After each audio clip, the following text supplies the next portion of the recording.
սպանություն, կրակոցներ, տանակահարություն, երեք մի կիրակի օրով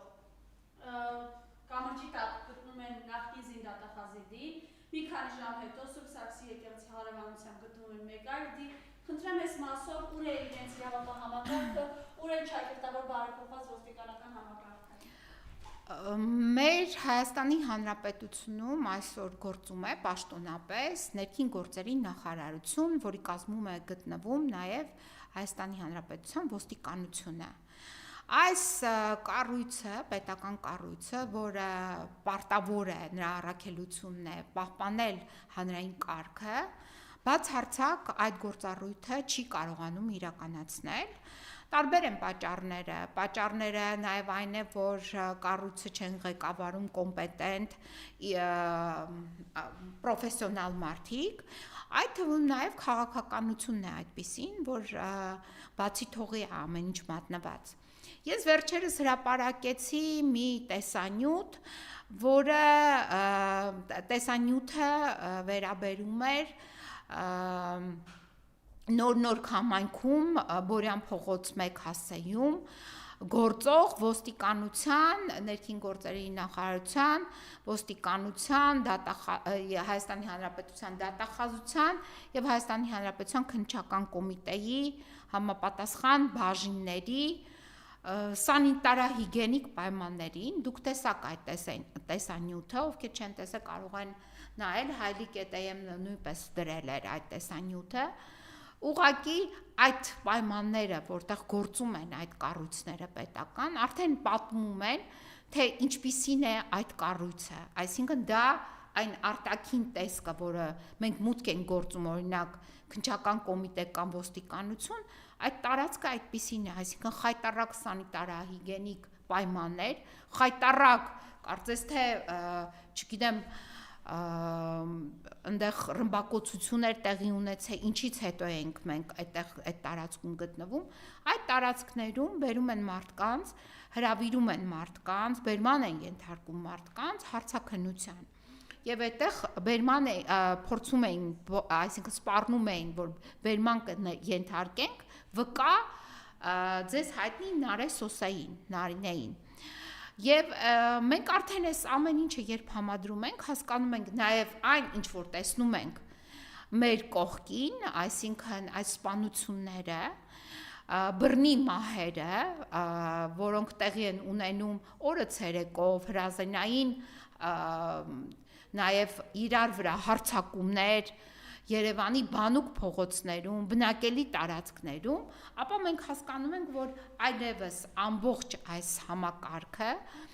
չի գործում վերահսկելիության եւ իր գործառույթները պատշաճ կատարելու ներքո, այլ գործում է քաոսային, տարերային եղանակով եւ իր միակ գործառույթը դա այդ պարեկների միջոցով որոշ անձանց պաշտպանելն է եւ նաեւ այլախոսներին, օրինակ բերման ենթարկելը, կալանավորելը, ձերբակալելը, բանտում պահելը,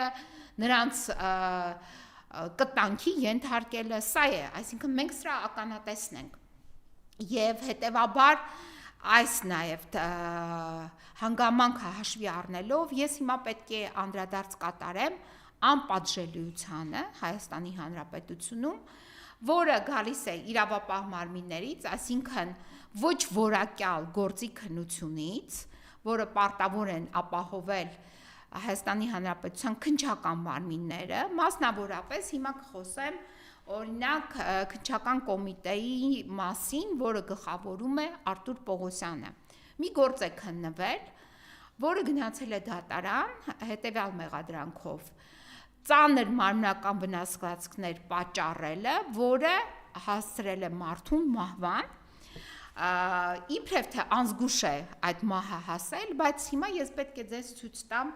այն նկարները, որով այս մարդուն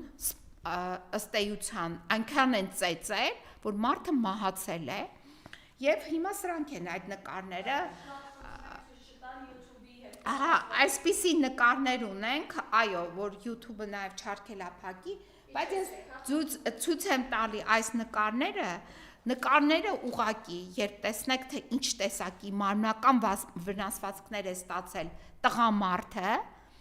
եւ այս մարմնական վնասվածքները թեպետ դատարանը դատական ակտով, դատավճռով ճանաչել է որպես մեղավոր, այսինքն կատարվել է դիտավորյալ հանցագործություն, պատճառվել է տղամարդու ծանր մարմնական վնասվածքներ, որից նա մահացել է, բայց պարզվում է, եթե կարող եք, խնդրում եմ, Մասիս Մելքոնյանի նկարը տեղադրեք եւ տիկին Վերաքննիչ դատարանի դատավոր Նարինե Հովակիմյանի նկարը տեղադրեք, պարզվում է, օրինակ, Մասիս Մելքոնյանը այդ անձին, ում որ դատապարտել էր, որ նա այո դիտավորությամբ կատարել է հանցագործություն, ծանր մարմնական վնասվածքներ է պատճառել, որի հետևանքով վրա է հասել անկուշության իբրև թե հետևանքով վրա է հասել մահը, այդ վնասվածքներ պատճառողի, ով որ պատճառել էր այդ վնասվածքները, այսինքն վնասվածքների հեղինակին չի դատապարտում ազատազրկման ձևով պատժի, այլ դատապարտում է 5 տարի պայմանական պատիժը չկիրառելով պատժի, այսինքն պատկերացրեք,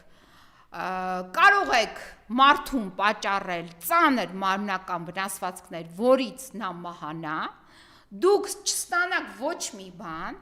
դուք չդատապարտվեք ազատազրկման ձևով պատժի, այսինքն երիտասարդ տղամարդուց շուրջ 50-ամյա դուք խլեք կյանքը, որ այդ մարդը դեռ երկար կապրեր, եւ այդ կյանքը խլելու համար դուք չպատժվեք գեթ մի քանի տարվա ազատազրկման, գոնե այդ ձևով պատիժ չկրեք։ Սա արդարադատություն է, թե ոչ արդարադատություն, սա ինչպես մենք պետք է գնահատենք։ Հիմա սրանց հետո այս գործով, այս դատավճռի դեմ ես որպես շահերի ներկայացուցիչ, տուժողի շահերի ներկայացուցիչ, փաստաբան, բողոք եմ ներկայացրել Հայաստանի Հանրապետության Վերաքննիչ գրական դատարանին։ Դատարանը գործը քննել է եւ հիմա ես պետք է նաեւ դնեմ, որպեսզի լսեք դատավորի այս վարքագիծը, ես ինչի եմ ուզում ձեզ ցուցադրեմ դատավորների վարքագծերը, որպեսզի հետագայում նաեւ արդեն անդրադարձ կատարեմ Բարձրագույն դատական խորհրդի կողմից 2 օր առաջ հրապարակված հայտարարությանը, որ վերաբերում է փաստաբանների թիրախավորմանը եւ ինչ որ դատավորների պաշտպանությանը։ Հիմա ես ձեզ դնեմ այս դատական ակտի հետ կապված, իհարկե դատական ակտը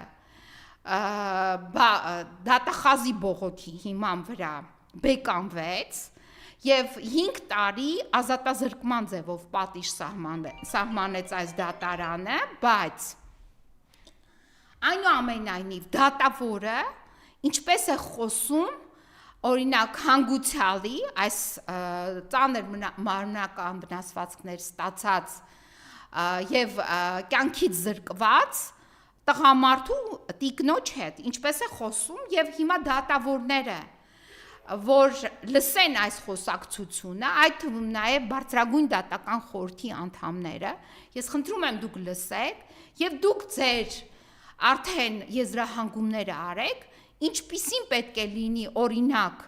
տուժողի փաստաբանի, տուժողի ներկայացուցիչի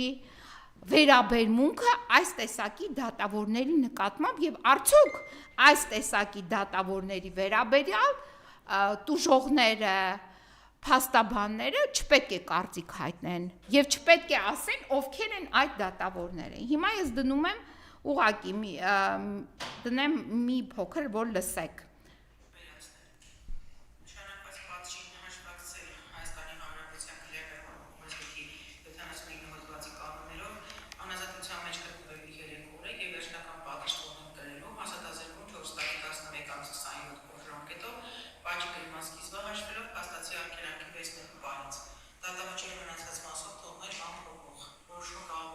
Հայաստանի Հանրապետության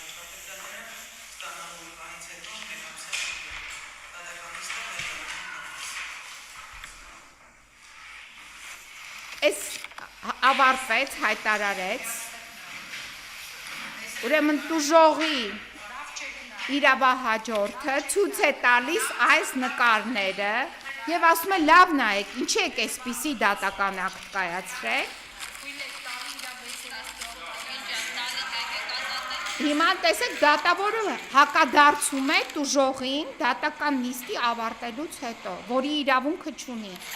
Հիմա լսեք դատավորի խոսքն է։ Իհարկե մի քիչ լավ չի լսվում, բայց ես այս ձայնագրությունը ներկայացնելու եմ համապատասխան ատյաններին։ Ձեր անձնական կյանքով զբաղվեք, ոչ թե ինձ ասեք կարող եք դատական նիստին չներկայանալ։ Ուրիշ դատավոր եք։ Որ ինձ ասեք մի ներկայացեք հաջորդ դատական նիստին։ Հիմա տեսեք, ես ուզեցա ձեր ուշադրությունը դարձնել, իհարկե լավ չի լսվում, բայց այնուամենայնիվ տուժողի իրավահաջորդը, այսինքն ամուսինը ցավ է ապրում իր ամուսնու կորուստի պատճառով եւ բնական է, որ դժգոհ լինելով դատական ակտից կարող է հայտարարություններով հանդես գալ, բայց դատավորին ով է թույլ տվել հակադարձել եւ բավականին կոպիտ ձևով հակադարձելով փորձել լրացնել տուժողի իրավահաջորդին։ Այդ դատավորն էր Նարինե Հովակիմյանը։ Հիմա մի կողմից ունենք մի դատավոր Մասիս Մելքոնյան, ով ծանր վնասվածքներ պատճառած անձին, ով որ հասցրել էր մահվան մարդուն, այդ անձին, այդ մեղադրյալին թողում է ազատության մեջ, չի պատժում ազատազրկման ձևով, պատժով, թողում է ազատության մեջ, մյուս դեպքում բողոք է բերվում, իսկ բողոք բերողին էլ դատավորը փորձում է լրացնել։ Հիմա մենք ոնց հասկանանք, սա ճիշտ է, սա արդար դատաբարություն է, եւ արդյոք այս դատավորների վերաբերյալ մարդիկ չպետք է ունենան իրենց կարծիքները։ Եվ այդ կարծիքը պետք է սահմանափակել, այն էլ ԲԴԽ-ի բարձրագույն դատական խորհրդի կողմից կատարված հայտարարությամբ։ Ոչ։ Բարձրագույն դատական խորհրդի անդամներ, հարգելի անդամներ, դուք խնդրում եմ երբեմն նաև այս տեսակի բողոքներին ընթացք տվեք եւ այս տեսակի բողոքների վերաբերյալ կատարեք վերլուծություններ, այլ ոչ թե չունենալով իրավասություն հանդես գալու նման հայտարարությամբ թիրախավորեք փաստաբաններին, ովքեր իրենց կարծիքն են հայտնում որոշ դատավորների վերաբերյալ, որոշ դատավորների, ովքեր կայացրել են ակնհայտ անարդարացի դատական ակտեր։ Սա այս ինչ որ ասեցի հիմա վերաբերում է ԲԴԽ-ին։ Իհարկե այս գործով, այս դաժան գործով, այս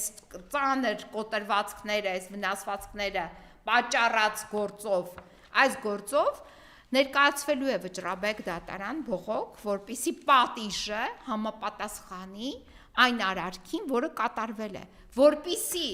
գոնե ինչ որ չափով Հայաստանում այս անպատժելիության մթնոլորտը նվազի։ Հիմա պատկերացրեք, նման մարդկանց թույլ են տալիս գտնվել ազատության մեջ, այսինքն ակնհայտ ագրեսիվ տրամադրված հանրության ներկայացուցիչները մնում են ազատության մեջ, ինչ պետք է անեն։ Բա պետք է թիրախավորեն այլ անձանց նույնպես։ Ինչքան շատ է խրախուսում ագրեսիվությունը ու անպատժելիությունը, այնքան դա ավելի լայն տարածում է ստանալու։ Չկա պատժելիություն, չկա, պատժում են միայն խոսքի ազատության համար։ Այսինքն պատժում են միայն նրանց, ովքեր հայտարարություններով ընդդիմադիր հայացքներ ունեցող մարդիկ են։ Այսինքն այստեղ մենք հասկանում ենք, որ գործ ունենք ուղղակի թիրախավորված եւ ընտրովի